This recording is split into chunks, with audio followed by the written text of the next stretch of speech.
Government को show करेंगे, सबूत देंगे उन्हें कि आपके पास इतनी रकम है या इतना अमाउंट है कि आप अपने आप को और अपनी फैमिली को सपोर्ट कर सकते हैं फॉर एटलीस्ट 6 मंथ्स विदाउट। ये एक मेडिकल टेस्ट होता है जिसमें आपका जो है ना एक्सरे होता है, आपका फिजिकल एग्जामिनेशन होता है और इसके अलावा 1-2 ब्लड टेस्ट होते हैं।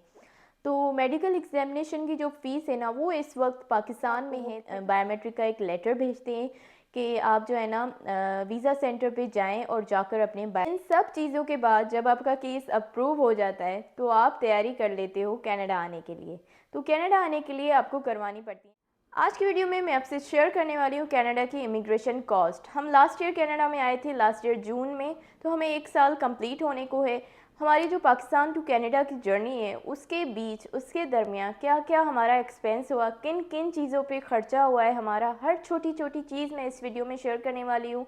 जब हम पहली बार सोचते हैं कि हमें कनाडा आना है तब से लेकर कनाडा की टिकट्स तक जो जो खर्च हुआ है बीच में, वो सारा कुछ मैं आपसे हर छोटी छोटी चीज़ शेयर करने वाली हूँ। तो वीडियो को एंड तक ज़रूर देखिएगा।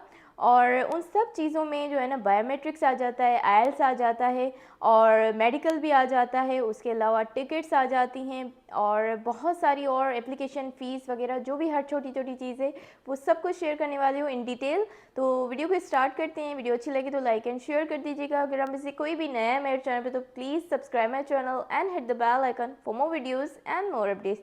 चलिए जी वीडियो को स्टार्ट करते हैं बिना टाइम वेस्ट किए। Let's start the video. सबसे पहले आ जाता है कंसल्टेंट की फ़ीस, क्योंकि जब आप एक थॉट करते हैं ना कि आपको कनाडा आना है तो लोग सबसे पहले कंसल्टेंट को हायर करते हैं। तो मैं अपने एक्सपीरियंस से बताऊंगी आपको कि हमने जो है ना 2.5 साल पहले कंसल्टेंट को हायर किया था और तब उसने हमसे फ़ीस ली थी 2 लाख रुपए। तो ज़रूरी नहीं कि हर कंसल्टेंट यही फ़ीस ले, कोई ज़्यादा भी ले सकता है, कोई इतना भी ले सकता है। तो अमाउंट ऊपर नीचे हो सकता है, लेकिन एक इसका एक एवरेज अमाउंट ले लेते हैं, 2.5 लाख रख देते हैं, क्योंकि अब महंगाई भी बहुत हो गई है। तो 2.5 लाख रख देते हैं ताकि हमें एंड में टोटल करने में आसानी हो जाए। और एक चीज़ और भी मैं यहाँ पे आपसे शेयर कर लूँ कि ये जो चीज़ है ना ये बिल्कुल ऑप्शनल है। अगर आप इतने पढ़े लिखे हैं और आपके पास टाइम है तो ये चीज़ आप खुद भी कर सकते हैं। अगर आप खुद कर सकते हैं तो फिर आपको कंसल्टेंट हायर करने की ज़रूरत नहीं है, फिर आप इस अमाउंट को स्किप कर दीजिएगा। अगर आप नहीं कर सकते तो फिर आप कंसल्टेंट की तरफ जाएंगे, फिर ये अमाउंट आप काउंट करेंगे। सेकेंड नंबर पे आ जाता है ईसीए की फ़ीस। ईसीए मतलब कि एजुकेशनल क्रेडेंशियल असेसमेंट। तो आप जिस भी बॉडी को अपने डॉक्यूमेंट्स भेजेंगे, तो मैं बता दूं कि सब बॉडीज़ के जो रेट्स हैं ना वो डिफरेंट हैं। तो आप जिस भी बॉडी को चूज़ करें, तो चाहे वो वैस हो, चाहे वो सीईएस हो, चाहे वो आईसीएस हो या चाहे वो आईक्यूएस हो, जिस भी बॉडी को आप चूज़ करेंगे उसकी जो फ़ीस है ना वो between 200 Canadian dollars to 240 Canadian dollars तक है। यानी किसी की भी फ़ीस 200 कैनेडियन डॉलर से कम नहीं होगी और किसी की भी फ़ीस 240 कैनेडियन डॉलर से ज़्यादा नहीं होगी। तो इसका एक एवरेज अमाउंट ले लेते हैं। तो आप जिस भी बॉडी से अपने डॉक्यूमेंट्स असिस्ट करवाएं उसकी जो फ़ीस होगी ना ऑन एवरेज 220 कैनेडियन डॉलर्स होगी। तो इसको अगर हम पाकिस्तानी रुपीस में कन्वर्ट करते हैं तो हो जाता है 45,000 टू 46,000। अब नंबर थर्ड पे आ जाता है आइल्स। तो आइल्स में सबसे पहले तो मैं आइल्स की प्रिपरेशन की बात कर लूँ, तो जो जो इंस्टीट्यूशंस इस वक्त जो है ना तैयारी करवा रहे हैं, आइल्स की प्रिपरेशन करवा रहे हैं स्पेशली पाकिस्तान में, वो जो है ना फ़ीस ले रहे हैं फ्रॉम 30,000 टू 50,000 रुपीज़। तो ये भी एक ऑप्शनल चीज़ है, क्योंकि आजकल काफ़ी लोग जो है ना खुद ही तैयारी कर लेते हैं घर में, क्योंकि इंटरनेट पे हर चीज़ मुयसर है आजकल और मौजूद है, अवेलेबल है हर चीज़। तो आपको हर स्टफ़ इंटरनेट में भी मिल जाएगा। तो अगर आप वहाँ से करके कर लेते हैं तैयारी तो फिर इस अमाउंट को स्किप कर दीजिएगा। लेकिन अगर आपसे वहाँ से नहीं हो रहा है तो फिर आपको आइल्स की प्रिपरेशन की भी फ़ीस पे करनी पड़ेगी, और वो मैंने आपको बता दी है 30,000 टू 50,000 रुपीज़। और अब बात कर लेते हैं आइल्स की रजिस्ट्रेशन की फ़ीस की। तो आइल्स की जो रजिस्ट्रेशन फ़ीस है ना वो आजकल पाकिस्तान में है 52,000 रुपीज़। नंबर 4 पे आ जाता है प्रूफ ऑफ फंड्स। यानी कि ये जो प्रूफ ऑफ फंड्स है ना ये आपको अपने बैंक अकाउंट्स में शो करने होते हैं। जब आप कनाडा इमिग्रेशन के लिए अप्लाई करते हैं तो ये फ़ंड्स आपको जो है ना शो करने होते हैं कैनेडियन गवर्नमेंट को। और ये जो फंड्स है ना, ये पैसे जो हैं ये आपके कहीं पे भी खर्च नहीं होंगे, ये आप ही के पास होंगे, आप ही के बैंक अकाउंट में होंगे। लेकिन ये जस्ट आप कैनेडियन गवर्नमेंट को शो करेंगे, सबूत देंगे उन्हें कि आपके पास इतनी रकम है या इतना अमाउंट है कि आप अपने आप को और अपनी फैमिली को सपोर्ट कर सकते हैं for at least 6 months without any job. और ये जो फंड्स है ना, ये फॉर सिंगल एप्लीकेंट इसका अमाउंट होता है 13,757 कनेडियन डॉलर्स। और अगर हम इसको पाकिस्तानी रुपीस में कन्वर्ट कर दें तो हो जाता है 28 लैक्स। और इसी तरह अगर आपके 2 एप्लीकेंट्स हैं तो फिर आपका अमाउंट हो जाएगा 17,127 कनेडियन डॉलर्स। और अगर आपके 3 एप्लीकेंट्स हैं तो आपका अमाउंट हो जाता है 21,055 कनेडियन डॉलर्स।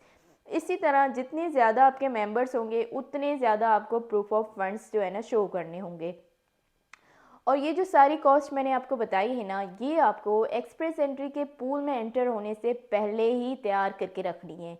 यानी कि आपको आइल्स भी पहले चाहिए, आपको ईसीए भी पहले करवा के रखना है, और आपके जो प्रूफ ऑफ फंड्स हैं ना वो भी आपको पहले ही मेंटेन करके रखने हैं। ये तीनों चीज़ें आपको एक्सप्रेस एंट्री में अप्लाई करने से पहले प्रिपेयर करके रखनी है। और अब आ जाते हैं उस कॉस्ट की तरफ जो अप्लाई करने के बाद होगी। नंबर 5 पे आ जाता है पुलिस क्लियरेंस सर्टिफिकेट। तो पाकिस्तान में इस वक्त जो पुलिस क्लियरेंस सर्टिफिकेट की फ़ीस है ना वो है 1000 रुपीज़। नेक्स्ट चीज़ आ जाती है मेडिकल एग्जामिनेशन फ़ी। ये एक मेडिकल टेस्ट होता है जिसमें आपका जो है ना एक्सरे होता है, आपका फ़िज़िकल एग्जामिनेशन होता है और इसके अलावा 1-2 ब्लड टेस्ट होते हैं। तो मेडिकल एग्जामिनेशन की जो फ़ीस है ना वो इस वक्त पाकिस्तान में है 37,500 रुपीज़। जब ये सारी चीज़ें आप जो है ना कंप्लीट कर लेते हैं, यानी आपका आइल्स भी हो गया है, आपने ईसीए भी करवा लिया है, आपने अपने प्रूफ ऑफ फंड्स भी मेंटेन कर लिए हैं, और इसके अलावा आपने जो है ना अपने जो है ना मेडिकल भी करवा लिया है अपना, तो फिर टाइम आ जाता है आपको अपनी एप्लीकेशन सबमिट करने का। तो एप्लीकेशन सबमिट करने के लिए एप्लीकेशन प्रोसेसिंग फ़ीस होती है जो आपको पे करनी होती है, वो होती है 850 कनेडियन डॉलर्स। यानी कि अगर आप इसको आप पाकिस्तानी रुपीस में कन्वर्ट कर लें तो हो जाता है 1,76,853 रुपीज़। तो ये इतना अमाउंट हो जाता है। अब जो नेक्स्ट चीज़ है ना वो है राइट ऑफ परमानेंट रेजिडेंस, यानी कि RPRF। इसकी जो फ़ीस होती है ना वो रिफ़ंडेबल होती है। इन केस अगर आपका केस रिजेक्ट हो जाता है तो फिर आपको ये पैसे वापस मिल जाते हैं, अगर आपका केस अप्रूव हो जाता है तो फिर ये पैसे आपको वापस नहीं मिलते हैं। तो इसकी जो फ़ीस होती है वो होती है 515 Canadian dollars. For example in case अगर आपने कोई मिस रिप्रेजेंटेशन कर दी हो या मिस इन्फॉर्मेशन दे दी हो या आपके जो डॉक्यूमेंट्स हैं वो जेन्युइन नहीं है और फेक हैं, तो किसी भी वजह से आपका जो केस है ना वो रिजेक्ट हो सकता है। तो जब केस रिजेक्ट होता है तो ये पैसे, ये अमाउंट आपको वापस मिल जाता है। लेकिन अगर अप्रूव हो जाता है तो फिर आपको ये पैसे वापस नहीं मिलते हैं। जब आप अपनी एप्लीकेशन सबमिट कर देते हो ना तो फिर आपको जो है ना एक एक्नॉलेजमेंट रिसीट आ जाता है AOR कैनेडियन गवर्नमेंट की तरफ से कि हमें जो है ना आपकी एप्लीकेशन रिसीव हो गई है, और फिर आपको वो बायोमेट्रिक का एक लेटर भेजते हैं कि आप जो है ना वीज़ा सेंटर पे जाएं और जाकर अपने बायोमेट्रिक्स दें। तो जो बायोमेट्रिक्स की फ़ीस है ना वो है 85 कनेडियन डॉलर्स, जिसको अगर हम पाकिस्तानी रुपीज़ में कन्वर्ट करें तो हो जाता है 18,000 रुपीज़। इन सब चीज़ों के बाद जब आपका केस अप्रूव हो जाता है तो आप तैयारी कर लेते हो कनाडा आने के लिए। तो कनाडा आने के लिए आपको करवानी पड़ती हैं टिकट्स। टिकट्स का जो है ना मैं आपको अपने एक्सपीरियंस के हिसाब से बताऊंगी। हम लोग 3 थे और हमने बुक की थी direct flight from Karachi to Toronto. तो वो फ़्लाइट थी 15 आवर्स की, और तब हमने पे किया था पर पर्सन 3 लाख, यानी कि 3 लैक्स पर पर्सन का हुआ था। तो हम 3 लोग थे तो हमारा उस हिसाब से हुआ था, लेकिन यहाँ पे मैं सिंगल एप्लीकेंट कंसिडर कर रही हूँ तो मैं उसी हिसाब से आपको अमाउंट बताऊँगी।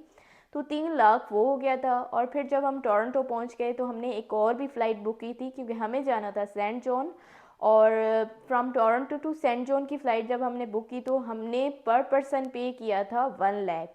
तो 3 लाख पहले हो गए थे और 1 लाख बाद में पर पर्सन, तो ये हो गए 4 लैक्स। तो टिकट्स का जो रेट है ना वो भी ऊपर नीचे होता रहता है, कभी कम कभी ज़्यादा। तो आप देख लीजिएगा कि आपके आने के टाइम कितनी होती हैं। तो ज़रूरी नहीं है कि आपको ऐसे ही मिले, ज़्यादा भी मिल सकती हैं, कम भी मिल सकती हैं। तो इसका एक एवरेज अमाउंट रख देते हैं 5 लैक्स। अब चलते हैं इस सारी कॉस्ट, जो भी मैंने आपको कॉस्ट बताई है ना, इस सारी कॉस्ट को टोटल करनी है और टोटल करके मैं आपको बताती हूँ कि आपका जो है ना कनाडा आने के लिए कितना एक्सपेंस होगा। सबसे पहले तो आ जाती है एजेंट की फ़ीस, और उसके बाद आ जाता है ईसीए, और उसके बाद आ जाती है आइल्स की प्रिपरेशन फ़ीस और आइल्स रजिस्ट्रेशन फ़ीस, और फिर आ जाता है proof of funds. Proof of funds का अगेन मैं आपको बता दूं, ये पैसे कहीं पे भी खर्च नहीं होंगे, कहीं भी नहीं जाएंगे, ये आप ही के पास होंगे, तो फिर इसको आप चाहें तो फिर टोटल से माइनस भी कर सकते हैं। और उसके बाद आ जाता है पुलिस क्लियरेंस सर्टिफिकेट, फिर मेडिकल एग्जामिनेशन फ़ीस, और उसके बाद एप्लीकेशन प्रोसेसिंग फ़ीस, उसके बाद राइट ऑफ परमानेंट रेजिडेंस की फ़ीस, उसके बाद आ जाता है बायोमेट्रिक्स, और इन द एंड आ जाता है टिकट्स। तो इन सब को जब मैंने टोटल किया है ना, तो अमाउंट आता है 39,21,761 रुपीज़। ये मैं पाकिस्तानी रुपीज़ में अमाउंट आपको बता रही हूँ, इतना अमाउंट हो जाता है। अब इस अमाउंट में से हम जो है ना माइनस कर देंगे प्रूफ ऑफ फंड्स को, और दो और भी चीज़ें जो मैंने आपको स्टार्ट में बताई थी ऑप्शनल है। एक कंसल्टेंट की जो फ़ीस है वो ऑप्शनल है, और दूसरी जो है ना आइल्स की प्रिपरेशन फ़ीस वो भी ऑप्शनल है। तो कंसल्टेंट की फ़ीस, आइल्स की प्रिपरेशन की फ़ीस, और इसके अलावा प्रूफ ऑफ फंड्स, ये तीनों अगर चीज़ें हम टोटल में से माइनस कर देते हैं तो फिर अमाउंट बनता है 8,46,761 रुपीज़। तो ये जो है ना आपको असल जो आपका ख़र्चा होता है ना वो इतना होता है कनाडा आने के लिए। आई होप कि आपको ये वीडियो बहुत अच्छी लगी होगी। अगर वीडियो अच्छी लगी हो तो प्लीज़ वीडियो को लाइक कर दीजिएगा और शेयर कर दीजिएगा अपनी फैमिली और फ्रेंड्स में। और अगर आप में से कोई भी नया है मेरे चैनल पे तो please subscribe my channel and hit the bell icon for more videos and more updates. इसके साथ मुझे दीजिएगा इजाज़त, अपना बहुत ख्याल रखिएगा। अल्लाह हाफिज़।